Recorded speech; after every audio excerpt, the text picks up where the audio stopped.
Senhor presidente, senhores e senhoras deputados, deputadas, membros da imprensa, demais assessores, venho a essa tribuna hoje para manifestar, deputado Valdelino Barcelos, Vossa Excelência, que é um representante dos caminhoneiros aqui na nossa casa, e venho aqui manifestar também, deputado Fábio Félix, eu acho que não só o repúdio, não só o descontentamento, mas outra palavra que nós podemos classificar, o sentimento da sociedade brasileira com a atitude que a Petrobras teve recentemente em determinar o aumento de mais de 8% em cima do óleo diesel.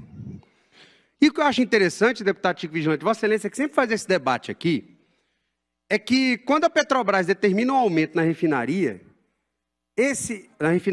ou, sei lá, em qualquer outro lugar, esse aumento ele chega tão rápido nas bombas, ele não chega rápido, porque ele chega em 24 horas.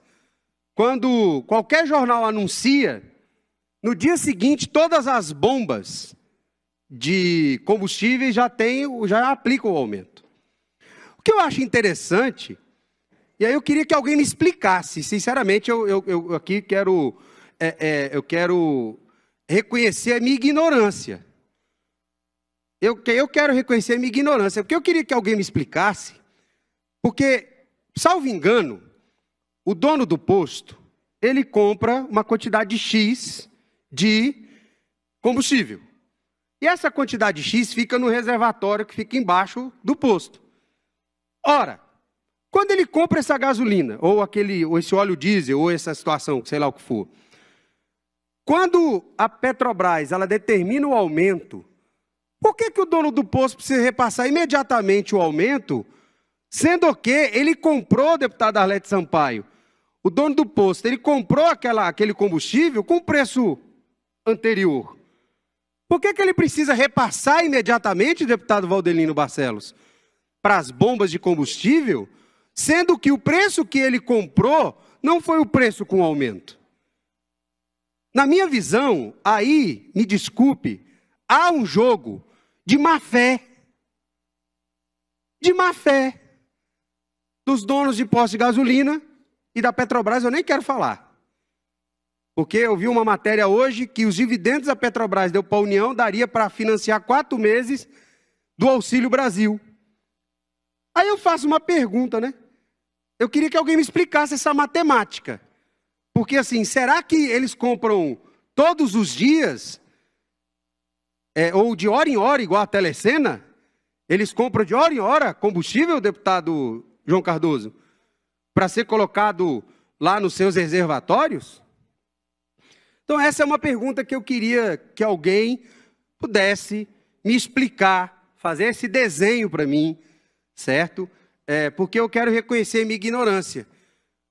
Outro ponto.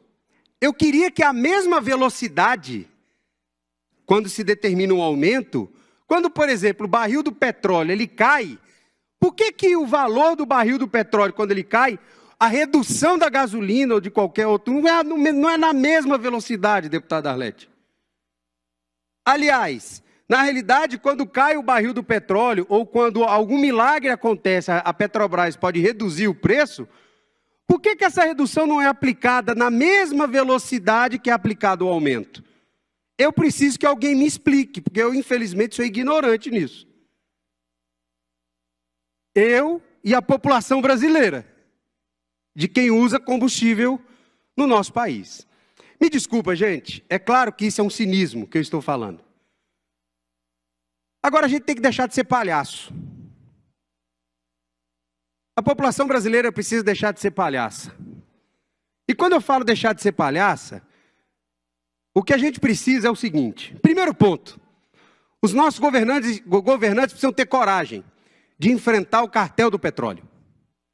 E quando eu falo enfrentar o cartel do petróleo, é nós investirmos, o Brasil precisa investir numa mudança urgente da nossa matriz energética. Nós não podemos ficar escravos do petróleo, dos combustíveis fósseis. Enquanto o Brasil for escravo dos combustíveis fósseis, nós vamos viver o que nós estamos vivendo dia a dia. Os combustíveis, o litro do combustível chegando a 10, 12 reais, e a única coisa que a gente pode fazer é se resignar no Twitter ou no Instagram.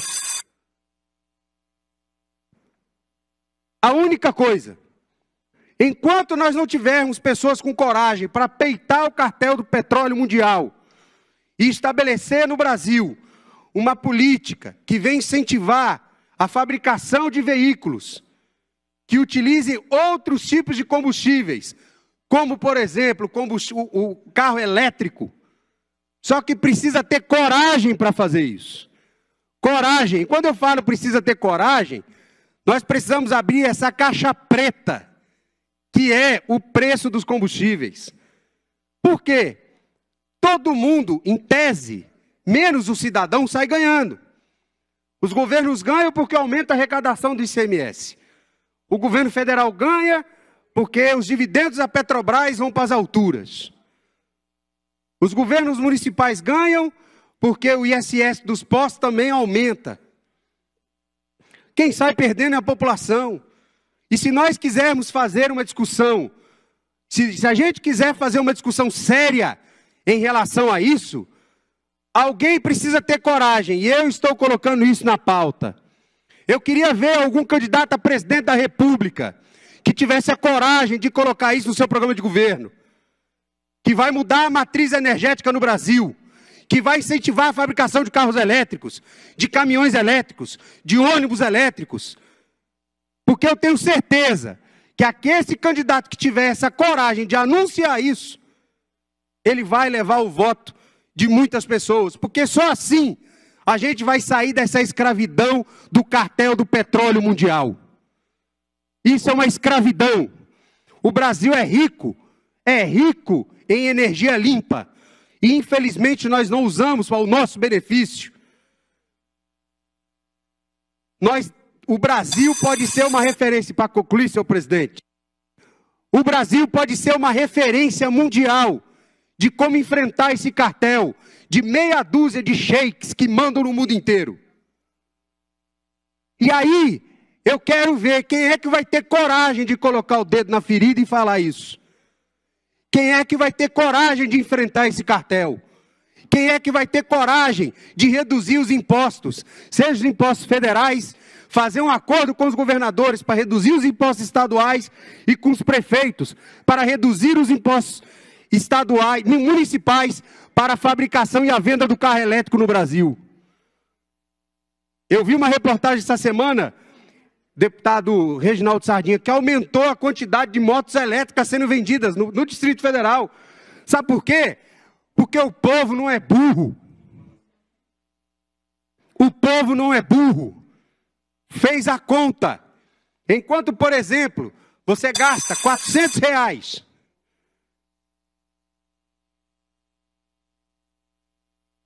para ir e voltar de Goiânia. Concluir, deputado. R$300. Ah, tá. Para ir e voltar de Goiânia, usando um carro elétrico, você gastaria R$40, deputado professor Reginaldo Veras. Agora, por quê? Existem tecnologias, existe como baratear. A pergunta é o porquê que não é feito? De quem é o interesse?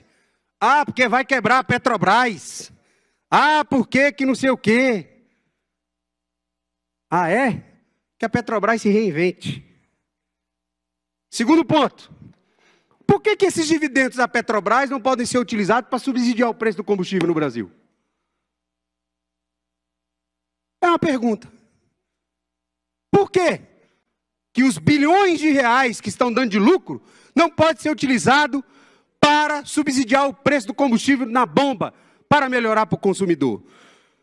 Mas, como o meu discurso aqui é abolir combustível fóssil, eu quero ver quem tem coragem de colocar no país uma política de mobilidade elétrica séria, incentivar quem quer mudar do carro a combustível fóssil para o carro a utilização de energia elétrica para se movimentar.